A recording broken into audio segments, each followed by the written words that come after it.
नमस्कार दोस्तों, कक्षा 10 रसायन विज्ञान। रसायन विज्ञान में हमने कार्बनिक यौगिकों के बारे में अध्ययन कर रहे हैं। इसमें मुख्यतः दो कार्बनिक यौगिक के बारे में हम अध्ययन करेंगे, एथेनॉल और एथेनोइक अम्ल का। तो आज हम एथेनॉल के बारे में चर्चा करेंगे। एथेनॉल, जिसको हम एथिल अल्कोहल भी कहते हैं, जिसका अणुसूत्र C2H5OH और संरचना सूत्र है CH3CH2OH। जैसा कि हमने बताया था कि संरचना सूत्र में कार्बन 2 है तो सिंगल बॉन्डिंग, और यहाँ पर एक हाइड्रोजन और दो हाइड्रोजन और ये क्रियात्मक समूह OH इसमें जुड़ा हुआ है। OH किसके लिए है? एल्कोहल के लिए, जिसके लिए जो अनुलग्न है उसमें ऑल का प्रयोग होता है। तो ये मेथ एथ, तो एथेन सिंगल बॉन्डिंग है तो एन, और क्रियात्मक समूह OH है तो ऑल। एथेनॉल है जिसको दूसरे नाम से एथिल एल्कोहल से भी जाना जाता है। अणुसूत्र संरचना सूत्र हो गया। अब ये कह रहे हैं कि यहाँ पर ये एथेनॉल ये मुख्यतः ये कमरे के ताप पर सामान्य अवस्था में ये द्रव होता है। इसको हम एल्कोहल भी कह सकते हैं या कहा जाता है, इसको एल्कोहल भी कहा जाता है। यह सभी एल्कोहलिक पेय पदार्थों में एक महत्वपूर्ण भूमिका निभाता है या अवयव होता है। यह एक विलायक के रूप में भी कार्य करता है और इसका उपयोग टिंचर आयोडीन, कफ सिरप और जितने भी टॉनिक होते हैं उसमें इसका प्रयोग किया जाता है। औषधि के रूप में सामान्यतः इसका प्रयोग हम लोग करते हैं। अब ये देखिए, एल्कोहल, जितने भी एल्कोहलीय पदार्थ हैं सब में मुख्यतः ये भूमिका निभाता है। तो अब ये कह रहे हैं कि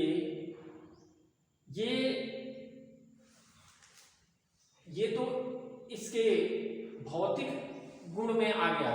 अब इसकी रासायनिक गुण की अगर हम लोग बात करें तो रासायनिक अभिक्रिया की अगर हम लोग बात करें तो सोडियम के साथ अभिक्रिया, यानी कि धातु के साथ क्या इसकी अभिक्रिया है, तो सोडियम चूंकि सबसे क्रियाशील धातु है उसकी इसके साथ अभिक्रिया क्या है, कह रहे हैं कि ये एथेनॉल हमारा सोडियम के साथ क्रिया करके सोडियम एथॉक्साइड बना रहा है और हाइड्रोजन गैस मुक्त करता है।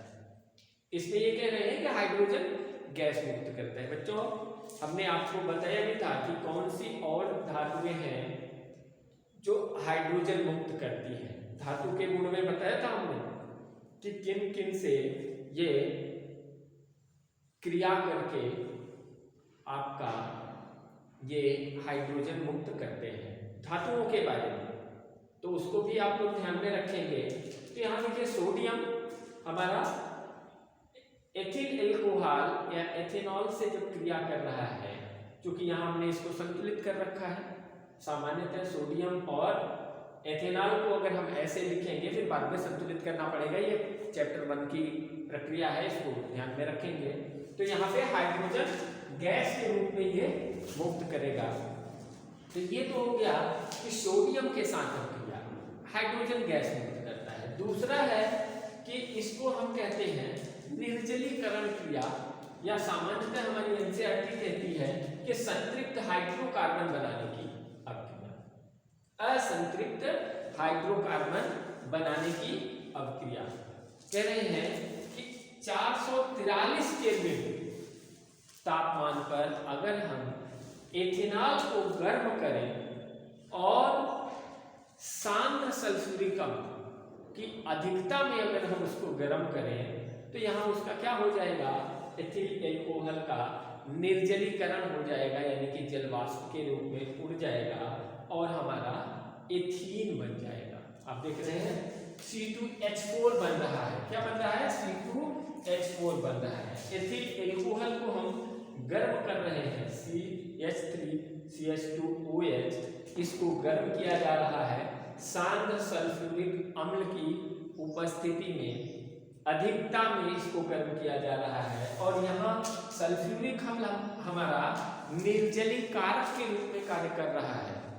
यहाँ जो H2O है, सामान्य प्रक्रिया में हमने आपको पहले भी बता रखा है कि ये जो H2O है सामान्य तरीके से जल के रूप में नहीं, तो जल वाष्प के रूप में जाता है।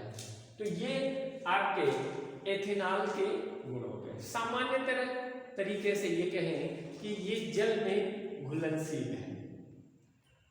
अब देखें कि इसका उपयोग अगर हम औषधि के रूप में कर रहे हैं तो वहां तक तो ठीक है, अन्यथा इसका उपयोग करने पर हमें नुकसान होता है। जल में ये विलेय है, जल में इसकी थोड़ी सी भी मात्रा मिला करके ये नशा करता है, इसको अगर पिया जाए तो, और सांद्र इसको पी लिया जाए तो मौत भी हो जाएगी। कहने का मतलब इसका उपयोग दारू के रूप में, यानी कि जो आपके यहाँ मिलते हैं। दूसरा, इसका आप प्रयोग देख रहे हैं, एथेनॉल का प्रयोग